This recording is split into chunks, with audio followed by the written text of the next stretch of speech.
आज मैं आपको सुनाने जा रहा हूं एक सच्ची कहानी, हिमाचल के एक छोटे से गांव की, एक अमीर खुशहाल परिवार की कहानी। सब कुछ एकदम परफेक्ट था। लेकिन फिर उस घर में एक नई बहू आई, और उसके साथ एक ऐसी ताकत आई, एक ऐसी अजीब और खतरनाक ताकत जिसने धीरे धीरे उस पूरे परिवार को अपनी चपेट में ले लिया। तो सवाल यही उठता है कि क्या ये सच में वशीकरण था, या फिर उस घर की दीवारों के पीछे कोई और भी ज्यादा गहरा और डरावना राज छिपा हुआ था। चलिए इस कहानी की परतों को एक एक करके खोलते हैं और सच जानने की कोशिश करते हैं। देखिए, इस सारे अंधेरे से पहले उनकी जिंदगी बिल्कुल एक सपने जैसी थी। हिमाचल के उस गांव में निखिल का परिवार सबसे अमीर और इज्जतदार परिवारों में से एक था। मतलब पैसा, खुशी, सम्मान, उनके पास किसी भी चीज की कोई कमी नहीं थी। उनकी अमीरी का अंदाजा आप इसी बात से लगा सकते हैं कि मेन रोड पर उनकी बहुत बड़ी जमीन थी, लहलहाते सेब के बगीचे थे, कई सारी दुकानें थी और एक शानदार चलता हुआ फर्नीचर का बिजनेस भी था। समाज में उनका बड़ा नाम था और आर्थिक रूप से वे बहुत मजबूत थे। अच्छा, तो परिवार में दो बेटे थे, बड़ा अमित और छोटा निखिल। जब बड़े बेटे अमित के लिए रिश्ते देखे जा रहे थे तो कई लड़कियों के रिश्ते आए, लेकिन जैसे ही वे बबीता से मिले, अमित ने पहली ही नजर में अपना फैसला सुना दिया।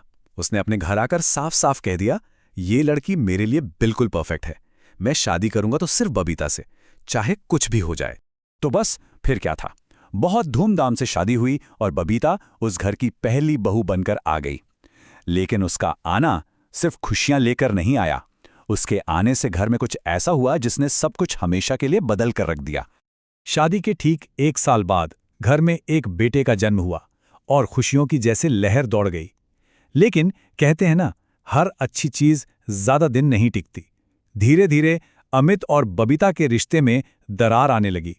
छोटी छोटी बातों पर होने वाली बहसें अब रोज के झगड़ों में बदल गईं। और फिर एक रात एक ऐसी अनहोनी हुई जिसने उस परिवार को झकझोर कर रख दिया।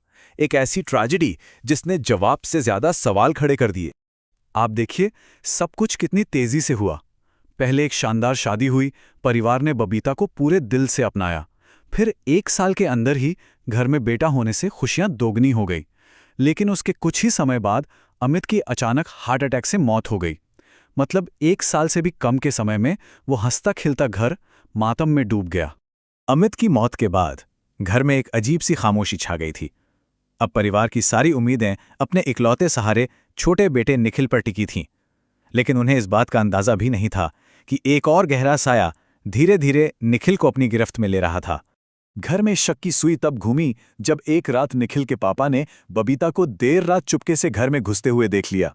और फिर एक रात छोटे भाई निखिल ने बबीता के कमरे से नमो भगवते रुद्राय जैसे अजीब अजीब मंत्रों के जाप की आवाज सुनी। और उधर निखिल, वो बेचारा खुद से ही एक जंग लड़ रहा था।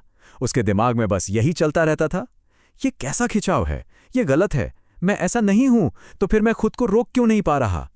और सबसे ज्यादा डरावनी बात तो ये थी कि हर रात उसकी नींद अपने आप खुल जाती थी, जैसे कोई अनदेखी ताकत उसे जगाती हो।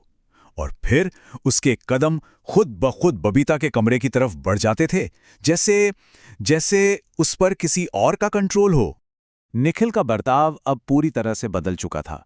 जब भी घरवाले उसकी शादी की बात करते तो वो गुस्से से चिल्ला उठता, मुझे शादी नहीं करनी है, जब मेरा मन करेगा मैं खुद बता दूंगा।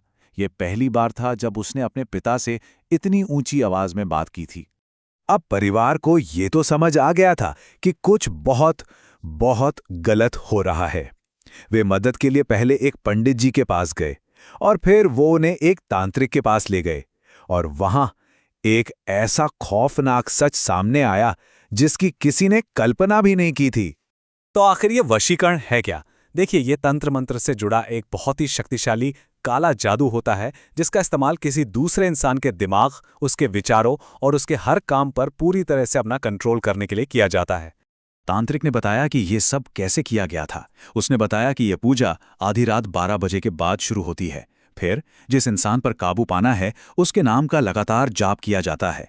उसके बाद उसे चुपके से कुछ खिलाया या पिलाया जाता है ताकि कंट्रोल और मजबूत हो जाए। और बस इसके बाद उस इंसान का मन और शरीर दोनों ही जादू करने वाले के वश में आ जाते हैं।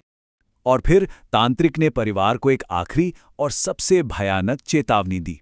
उसने कहा, इस पर किसी बाहरी का नहीं बल्कि इसी घर की एक विधवा का वशीकरण किया हुआ है।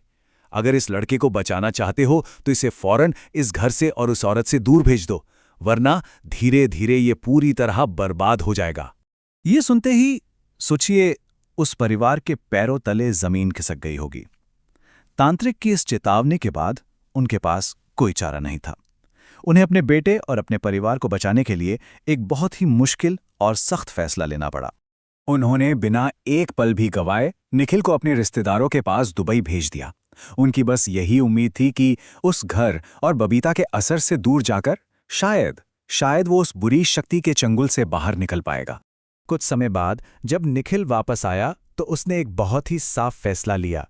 उसने बबीता से हर तरह का रिश्ता, हर तरह का संपर्क पूरी तरह से खत्म कर दिया। उसने अपने अतीत से आज़ाद होने का रास्ता चुन लिया। तो ये कहानी हमें क्या सिखाती है? शायद यही कि सबसे बड़ा खतरा कभी-कभी बाहर नहीं बल्कि हमारे अपने ही घर की चार दीवारी के अंदर छिपा होता है। ये कहानी हमें याद दिलाती है कि चीजें हमेशा वैसी नहीं होती जैसी हमें दिखाई देती हैं, और किसी पर भी आंख बंद करके भरोसा करना कितना खतरनाक साबित हो सकता है। ये पूरी कहानी एक सवाल जरूर छोड़ जाती है। क्या कभी किसी ने ऐसा महसूस किया है कि कोई अपना, कोई बहुत करीबी अचानक इतना बदल गया हो कि उसकी हरकतों को समझना ही मुश्किल हो जाए? ये एक ऐसी भावना है जो सच में अंदर तक बेचैन कर देती है।